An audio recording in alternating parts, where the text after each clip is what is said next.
नमस्कार दोस्तों, मैं सारिका पंकज। निर्माण आईएएस के यूट्यूब चैनल पर आपका स्वागत है। आज हम बात करेंगे उदारीकरण, निजीकरण एवं वैश्वीकरण पर, यानी कि लिबरलाइजेशन, प्राइवेटाइजेशन, ग्लोबलाइजेशन, जिसे हम शॉर्ट में बोलते हैं एलपीजी। और इसके बारे में जिन आर्टिकल्स पे हम डिस्कशन करेंगे यानी कि बातचीत करेंगे वो होगा एक परिचय, 1991 की नई आर्थिक नीति, उदारीकरण, निजीकरण और वैश्वीकरण क्या है, उदारीकरण के मुख्य विशेषताएं क्या हैं, निजीकरण की दिशा में उठाए गए क्या कदम हैं, क्या वैश्वीकरण पश्चिमीकरण का पर्याय है, विश्व वैश्वीकरण यानी कि डी ग्लोबलाइजेशन क्या है, एलपीजी के पक्ष एवं विपक्ष में तर्क, एलपीजी सुधारों का भारत पर आर्थिक सामाजिक प्रभाव और अंत में वैश्वीकरण का महिलाओं पर क्या प्रभाव है। तो शुरू करते हैं परिचय से। आजादी के बाद 1991 का साल भारत के आर्थिक इतिहास में एक मील का पत्थर साबित हुआ। वो कैसे?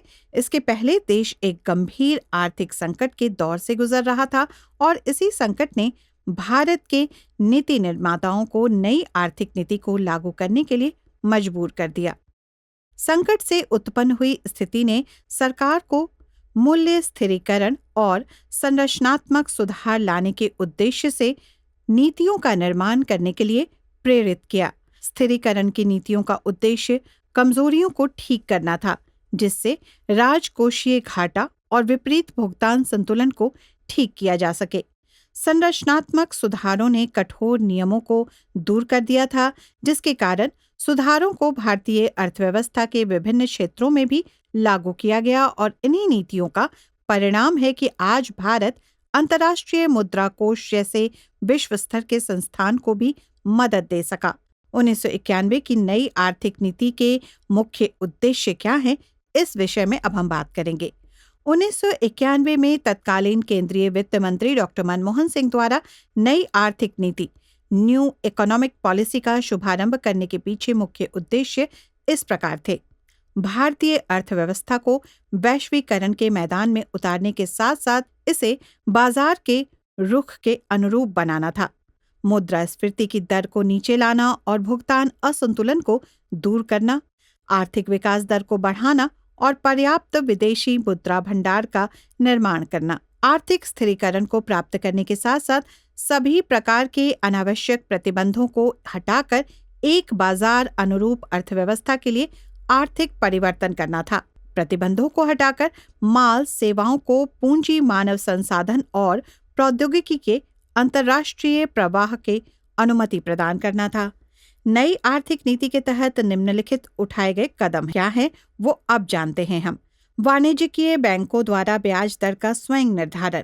उदारीकरण नीति के तहत सभी वाणिज्यिक बैंक ब्याज की दर निर्धारित करने के लिए स्वतंत्र होंगे। उन्हें भारतीय रिजर्व बैंक द्वारा निर्धारित ब्याज की दरों को मानने की बाध्यता नहीं होगी।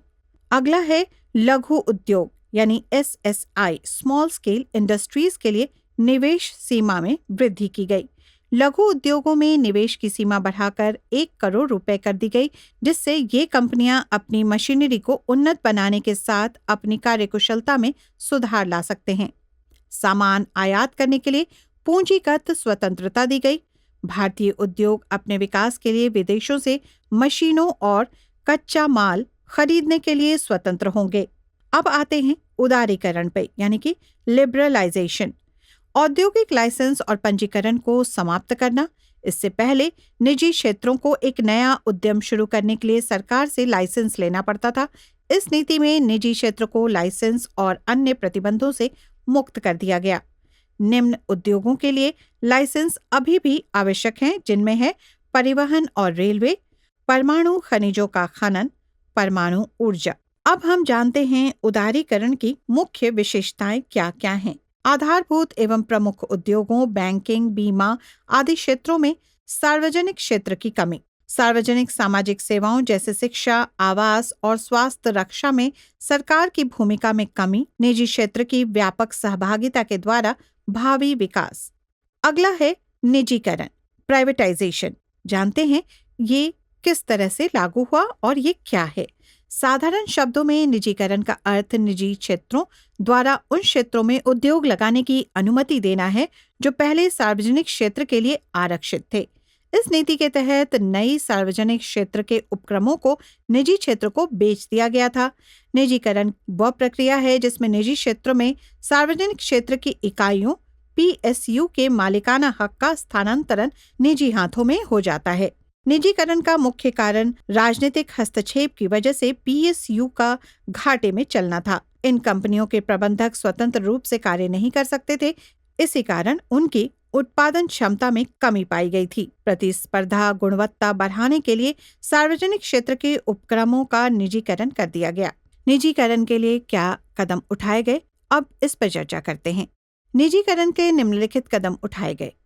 पहला, शेयरों की बिक्री।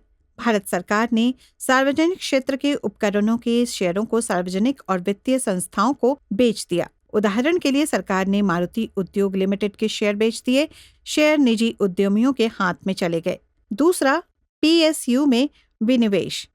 सरकार ने उन पीएसयू में विनिवेश की प्रक्रिया शुरू कर दी जो घाटे में चल रहे थे। इसका तात्पर्य साफ था कि सरकार द्वारा इन उद्योगों को निजी क्षेत्र में बेच दिया गया। सरकार ने 30,000 करोड़ रुपए की कीमत के उद्यमों को निजी क्षेत्रों को बेच दिया। तीसरा है सार्वजनिक क्षेत्र का न्यूनीकरण।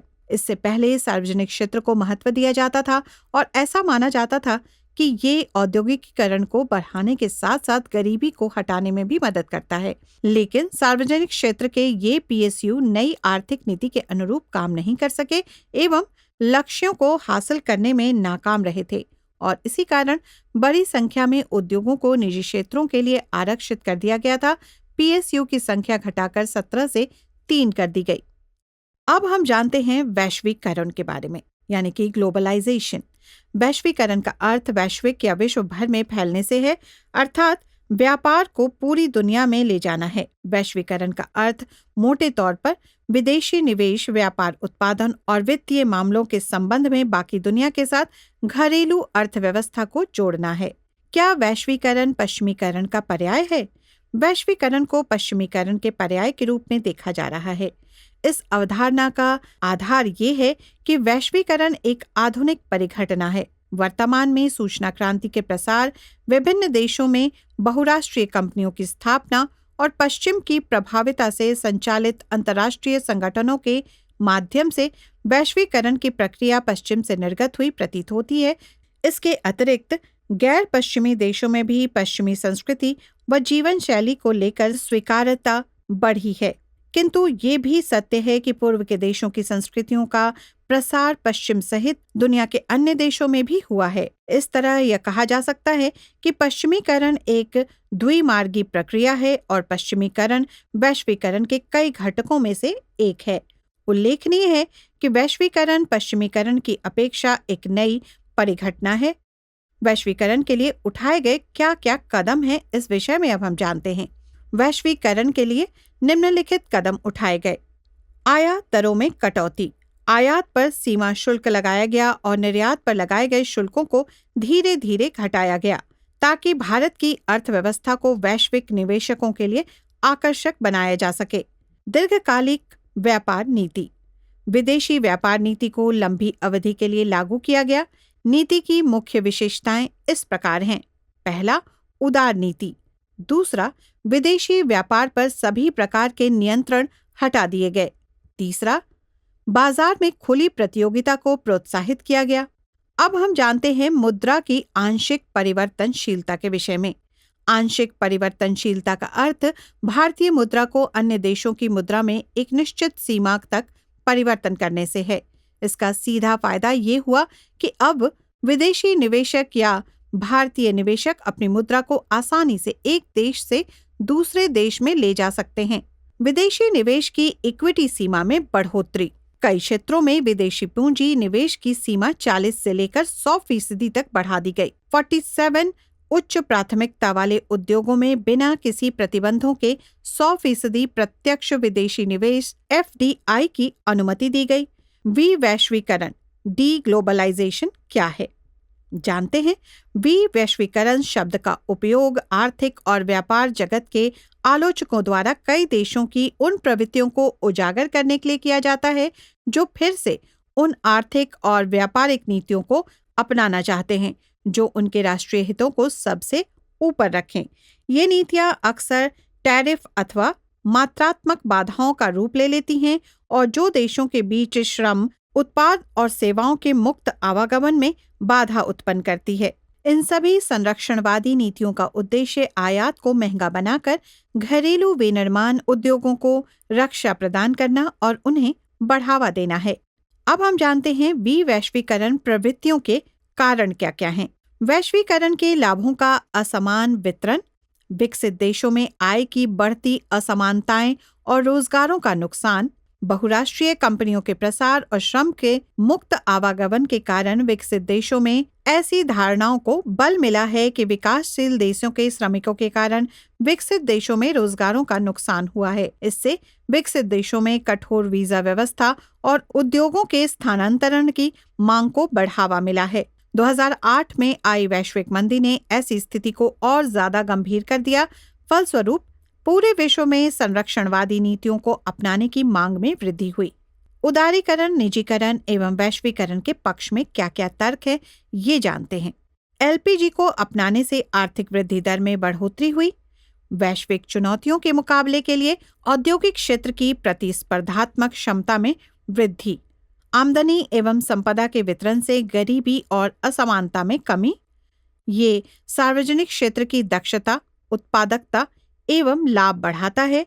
ये महत्वपूर्ण क्षेत्रों में निजी क्षेत्र के निवेश को बढ़ावा देता है। ये विदेशी प्रत्यक्ष निवेश के प्रवाह को बढ़ावा देता है। ये ज्यादा ग्रामीण एवं नगरीय रोजगार का सृजन भी करता है। वैश्वीकरण एवं उदारीकरण के विरुद्ध क्या क्या तर्क है। द्वितीयक उद्योगों एवं तृतीयक क्षेत्रों, सेकेंडरी एवं टर्शरी सेक्टर्स की तुलना में कृषि के क्षेत्र की उपेक्षा की जाती है।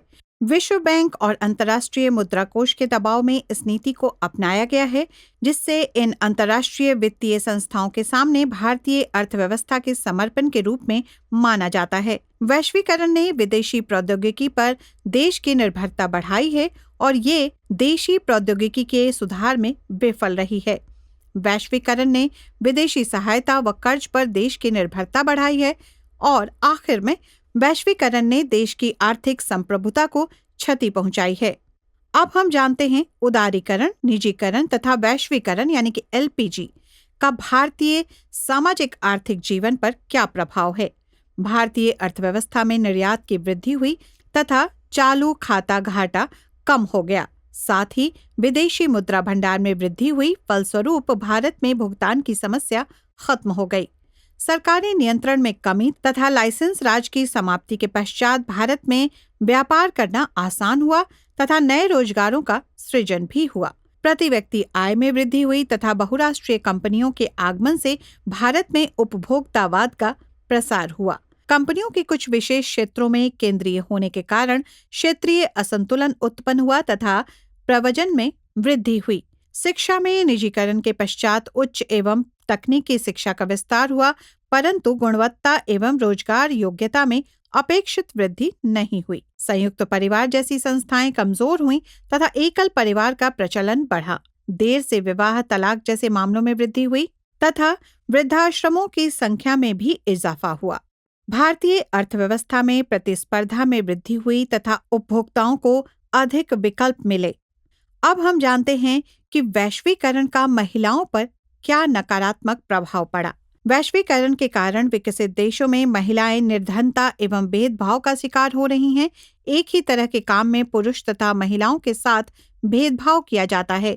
संयुक्त राष्ट्र संघ के सर्वेक्षण के अनुसार हमारे देश में प्रति वर्ष 1.5 करोड़ लड़कियां जन्म लेती हैं। इनमें 25 लाख 15 वर्ष की उम्र से पहले मर जाती हैं। इसका कारण है समाज में महिलाओं के प्रति भेदभाव का व्यवहार।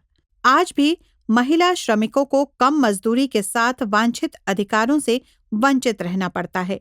उपभोक्तावाद, हिंसा तथा स्वच्छंद यौन व्यवहार आदि का समाज व महिलाओं पर घातक प्रभाव पड़ा है। वैश्वीकरण जहां विकासशील देशों के विकास को सुनिश्चित करता है, वहीं ये समाज के आर्थिक रूप से गरीब महिलाओं को अधिक उत्पीड़ित करने का प्रयास करता है।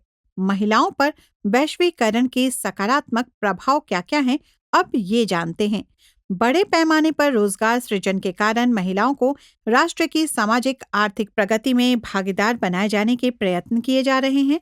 इस प्रक्रिया के अंतर्गत महिलाओं के अनुकूल रोजगार का निर्माण भी किया जा रहा है, ताकि योग्य तथा सक्षम महिलाएं राष्ट्र के आर्थिक विकास में सक्रिय भागीदारी निभा सकें।